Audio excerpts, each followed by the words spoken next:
Hello friends, કેમ છો? મજામાં? આરઆરબી એનટીપીસીની એક્ઝામ ડેટ આવી ગઈ છે, જે આપણને બધાને ખબર છે. આપણે તેના આજે પ્રીવિયસ યરનું ક્વેશ્ચન પેપર જોઈએ, રિઝનિંગનું, જે 5 જાન્યુઆરી 2021નું છે.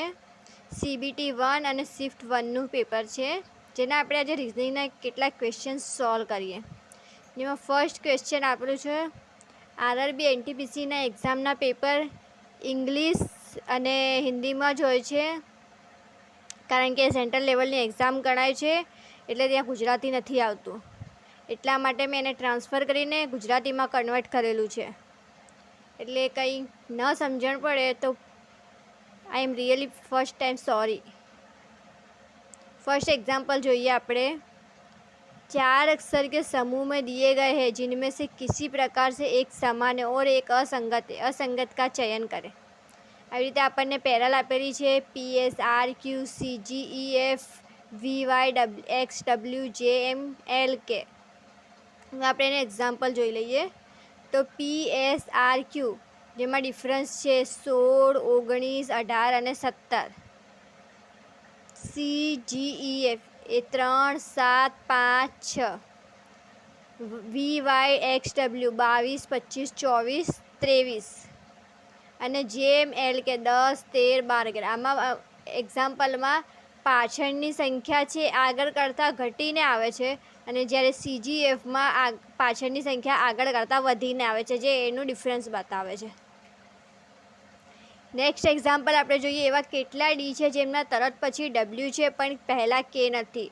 તો આવી રીતે આપણને એક્ઝામ આપેલું હોય કે કેટલા બધા ડી છે જેના તરત પછી ડબલ્યુ છે પણ આગળ કે નથી.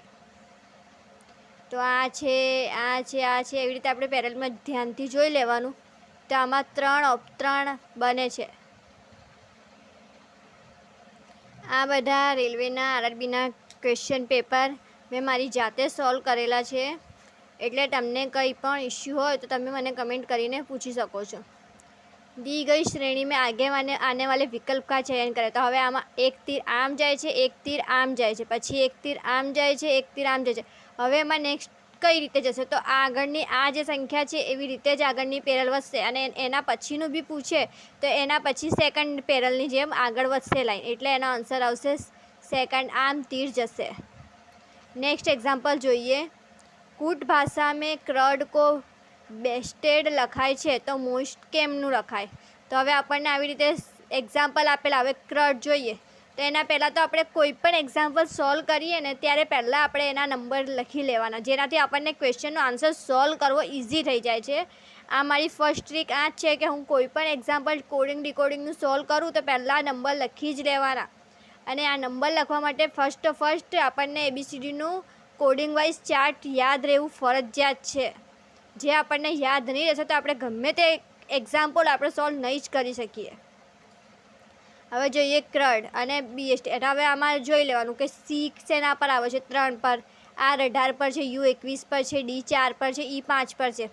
અને આપેલી સંખ્યાનું બી જોઈ લેવાનું કે B 2 પર છે. એવી રીતે નંબર લખ્યા. હવે એક નંબર પાછળ અને પછી એક નંબર આગળ, એમ સિરીઝ ચાલે છે. તો જુઓ, આમાં ફર્સ્ટમાં છે 3, પછી 2 આવે છે, પછી 18 છે તો 19 આવે છે, પછી 21 છે તો 20 આવે છે, 4 છે તો 5 છે, ને 5 છે ત્યાં 4. આવી રીતે આપણે એની એક્ઝામ્પલ સેટ કરી લેવાનું મોસ્ટનું. કે પછી આગળ જશે તો એક નંબર પાછળ જઈએ તો એમના પહેલાં L આવે છે, પછી ઓના પછી P આવે છે, આઈના પહેલાં H આવે છે, એસના પછી T આવે છે, અને ટીના પછી S આવે છે. આવી રીતે આપણને એક્ઝામ્પલ સોલ્વ થઈ જાય છે. હવે આપણે નેક્स्ट क्वेश्चन જોઈએ. संबंधित शब्द का चयन कीजिए जैसे दूसरा शब्द पहले से संबंधित. હવે જોઈએ કે બીજો શબ્દ પહેલાંથી કઈ રીતે સંબંધિત છે.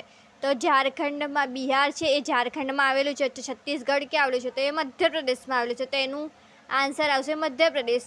આવી રીતે આપણને આપેલું હોય કે જયપુર ક્યાં આવ્યું છે? તો અહીંયા આપેલું હોય રાજસ્થાન. તો રાજસ્થાનની અંદર જયપુર આવેલું હોય, જોધપુર આવેલું હોય. એવી રીતે આપણે પહેલાં આપણને રાજ્ય અને રાજધાની પણ યાદ હોવી જરૂરી છે, કારણ કે રિઝનિંગમાં આવા બધા ક્વેશ્ચન બહુ જ પૂછાય છે. આપણને ફ્રેન્ડ્સ જેટલું ઇઝી લાગે છે રિઝનિંગ, રિયલમાં એટલું નથી. અને આના એક્ઝામ્પલ જ્યારે આપણે સોલ્વ કરીએ ને ત્યારે જ આપણને હકીકત ખબર પડે છે કે એક્ઝામમાં ક્વેશ્ચન કયા લેવલ સુધી પૂછાય છે.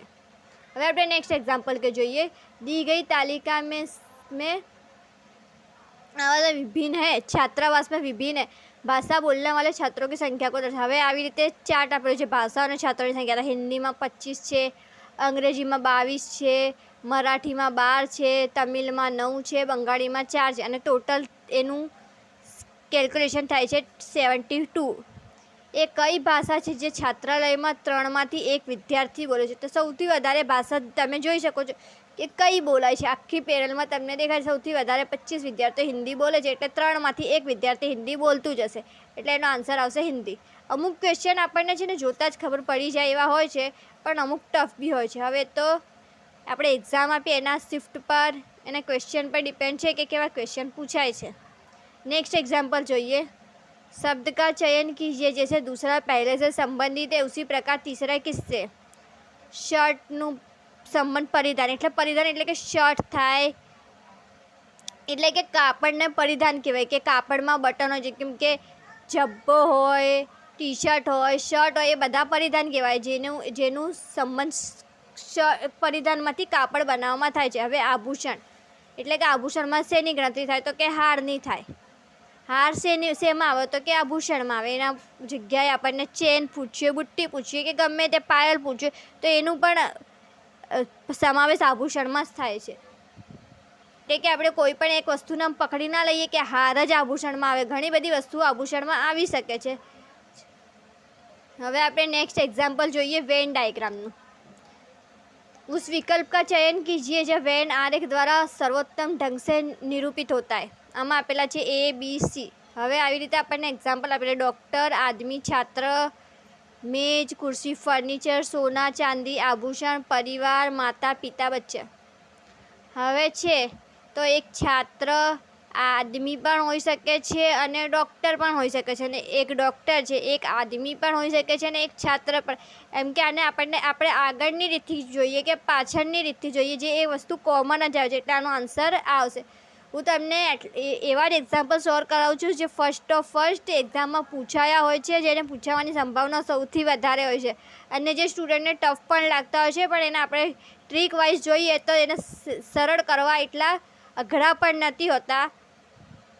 હવે આપણે નેક્સ્ટ એક્ઝામ્પલ જોઈએ છીએ, એ છે સિરીઝ કોમ્પિટિશનનું, જેમાં આપણને આવી કોઈ સિરીઝ આપેલી હોય, જેમાં આમાં આપેલી છે 72, 45, 32, 13, 42, 15, 51. જોતાં જ આપણને એવું લાગે કે આ તો કેવી સિરીઝ, આનું શું છે, પણ આપણે મગજ શાંત રાખીને સોલ્વ કરવાની કોશિશ કરીએ તો કંઈ જ એટલું ટફ હોતું નથી. હવે આમાં આપણે જોઈએ 72, 45, તો જેમાં ડિફરન્સ કેટલાનું છે? 27નું છે. 32 અને 13માં કેટલાનું છે? 19નું છે. 42 અને 15માં 27નું છે અને 51 અને 24માં 27. તો આમાં સૌથી લો જોવાનું છે. બધામાં હાઈ 27 તો છે. હવે સૌથી લો કોનું છે? તો 32 અને 13 વચ્ચે જ 19નો ડિફરન્સ છે, બાકી બધા વચ્ચે 27નું છે. તો એ બધાથી અલગ પડે છે, જે આપણને દેખાય છે. તો આમાં આવી રીતે આ તો માઇનસનું છે, પણ એવી રીતે આપણને કોઈક વખત એક્ઝામ્પલ પ્લસનું બી આપ્યું હોય તો આપણે થોડું ધ્યાન રાખવાનું.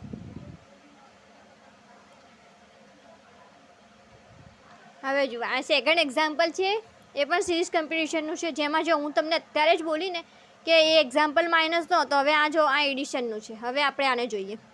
किसी विशेष कूट भाषा में रिवार्ड को TGYCTK के रूप में लिखा जाता है तो दिल्ली को कैसे लिखा? હવે આવી રીતે આપણને 4 આન્સર આપેલા જ હોય છે, જે ગમે તે એક્ઝામ હોય એમાં 4 જ આન્સર આપેલા હોય, કોઈમાં 3 આપતા નથી, એટલે આપણને આન્સર 4માંથી જ શોધવાનું હોય છે. એ આટલું તો આપણને બધાને ખબર છે. હવે આપણે પહેલાં જ મેં કીધું આવી રીતે આપણે સિરીઝ આપેલી હોય એમાં નંબર જ સૌથી પહેલાં લખી લેવાનું અને એનું ડિફરન્સ જોઈ લેવાનું. હવે આમાં શું છે, આપેલી સંખ્યા આગળની સંખ્યા લખવા માટે +2 એડ કરવાના છે. જો 18 છે તો 20 એડ કર્યા, 5 છે તો 2, 23માં 2, 18માં 2, એવી રીતે 9માં 2. બસ સીધું દિલ્હી આપેલું છે એનું પેરલ સિરીઝ લખી કરવાની અને આ +2 કરી દેવાનું, એટલે આન્સર તુરંત જ આપણને મળી જાય. એમાં કંઈ આપણે મગજ દોડાવવાની એટલી જરૂર પડતી નથી. આપણે આ નેક્સ્ટ એક્ઝામ્પલ જોઈએ, જે આપણને એનાલોજીનું છે. એમાં આપણને એવું હોય કે કથન સહી છે, ગલત છે, એ આપણે નિષ્કર્ષ કરવાનો છે. કથન: સભી કારે 4 પૈયાવાળી થાય છે. 4 પેડલ બધી જ કારમાં હોય છે. સભી 4 પૈયા વાહન છે. તો જો બધા જ 4 પૈયાવાળા વાહન નથી હોતા, ઘણા 2 પૈયાવાળા પણ હોય છે. એનો નિષ્કર્ષ છે સભી વાહન 4 પૈયા છે, સભી કારે વાહન. એમાં શું છે કેવલ 2 નિષ્કર્ષ સાચું છે, કારણ કે સભી કારે વાહન એટલે કે કાર એ બધી જ કારોને વાહનમાં ગણતરી થાય છે. હવે આપણે નેક્સ્ટ એક્ઝામ્પલ જોઈએ, જે આપણને નંબર સિરીઝનું આપેલું છે. હવે આવી રીતે નંબર આપણને આપેલા છે, જેમાં આપણે ગેપ જોવાનું છે. ફર્સ્ટમાં 1નો છે, પછી 3નો છે, પછી 1નો છે, પછી 3નો છે. તો હવે આમાં 3નો ડિફરન્સ આવી ગયો એટલે કેટલા થયા? 34 આવશે. 1 3 1 3 1 1 સુધી આપેલું છે. તો હવે આપણને ખબર છે આગળ 3નો ડિફરન્સ આવશે, તો એનો આન્સર આવશે 34. એના જગ્યાએ 1નો ડિફરન્ટ આવતો તો આન્સર 32 આવતો. હવે આપણે નેક્સ્ટ એક્ઝામ્પલ જોઈએ. આ પણ એનાલોજીનું જ છે કે 5 વ્યક્તિ બેઠા હોય છે. જેમ કે જો 5 व्यक्ति A B C D E एक सीढ़ी पर एक के ऊपर एक बैठे हुए, B A के ऊपर किसी स्थान पर इस तरह बैठा है कि उनके मध्य में एक व्यक्ति बैठा है. A तथा C के मध्य केवल 2 व्यक्ति बैठे. यदि C सबसे ऊपर नहीं बैठा है तो मध्य में कौन बैठा है? હવે આવી રીતે આપણે સિક્વન્સ લેવાની જરૂર નથી. આમાં આપણને ખબર જ છે કે શું આપે. હવે આપણે આવી રીતે એક ચાર્ટ બનાવવાનું. આ મારી પર્સનલ ટ્રીક છે, તમને ગમે તો ફોલો કરજો. આવી રીતે આપણે એક ચાર્ટ બનાવ. હવે આપણે લખીએ A અને Cની મધ્યમાં કોણ બેઠું છે? B બેઠું છે.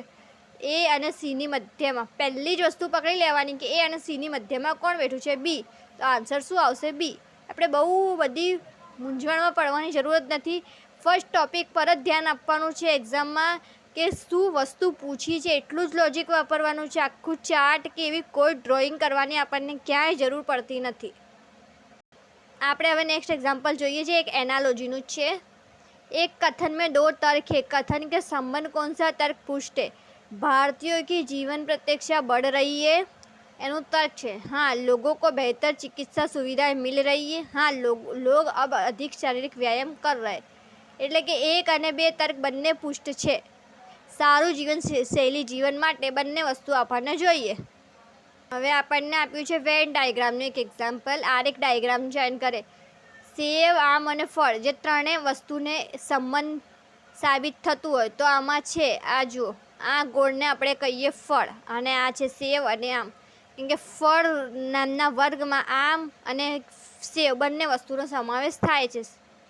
બ્લડ રિલેશનનું એક એક્ઝામ્પલ એ પણ જોઈ લઈએ. બ્લડ રિલેશનનું, डी का भाई ए है, डी सी का पुत्र है, बी सी का पिता है, ए का बी से क्या संबंध है? દાદા નાના, પુત્ર ભાઈ પોતા. હવે આવી રીતે ફર્સ્ટ મારું આ જ સજેશન છે કે તમને જ્યાં ના સમજણ પડે ને આવા મૂંઝવણવાળા ક્વેશ્ચન હોય તો ફર્સ્ટ ડાયાગ્રામને ડ્રો કરી લેવું જ બેટર છે, કારણ કે એનાથી આપણને ક્વેશ્ચન સોલ્વ કરવાની સમજણ પડી જાય છે. હવે આમ જોઈ લો, ડી અને એ વચ્ચે શેનો સંબંધ છે? ભાઈ. પછી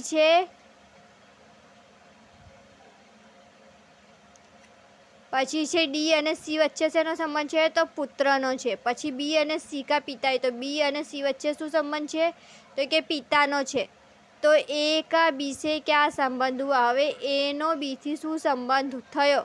તો એ અને બી વચ્ચે પુત્ર, પોતા અથવા નાતીનો સંબંધ થયો. ओके, सही विकल्प का चयन करें. अस्तंबल, बिल, घोसला. શું આવશે? તો એનો આન્સર આવશે માન. હવે જે અંગ્રેજી વર્ણમાલા કે અનુસાર વ્યવસ્થિત કરે. MILD, મોડરેટ, સર્વ, પ્રોફાઉન્ડ. ABDC. એમાં આપણને ફર્સ્ટ આવી રીતે સિક્વન્સમાં ગોઠવવાનું છે કે પહેલાં શું આવે, પછી સેકન્ડ શું આવે, એના પછી થર્ડ શું આવે ને ફોર્થ શું આવે. એ આપણે સિક્વન્સમાં જે વખતે ક્વેશ્ચન આપ્યું હોય એવી રીતે સોલ્વ કરી લેવાનું. આ પણ નંબર સિરીઝનું જ ક્વેશ્ચન છે. સંખ્યા કા ચયન કરે જો પ્રશ્ન ચિહ્ન કે સ્થાન પર આएगी. 7, 12, 19, પછી શું આવશે ને પછી 39. 7 અને 12 વચ્ચેનો ડિફરન્સ 5 છે. પછી 12 અને 19 વચ્ચે 7નો ડિફરન્સ છે. 19 અને 28 વચ્ચે 9નો ડિફરન્સ છે. હવે 28 અને 39 વચ્ચે 11નો ડિફરન્સ થાય છે, એટલે 28 આન્સર આવશે. ઓકે, આ બધા ક્વેશ્ચન ફ્રેન્ડ્સ હું પહેલાં મેં જાતે સોલ્વ કરેલા છે, પછી મેં તમને તમારી જોડે શેર કર્યા છે. તમને મારો વિડીયો ગમ્યો હોય તો મારા વિડીયોને લાઇક, શેર અને સબસ્ક્રાઈબ કરવાનું ના ભૂલતા. Thanks you for watching.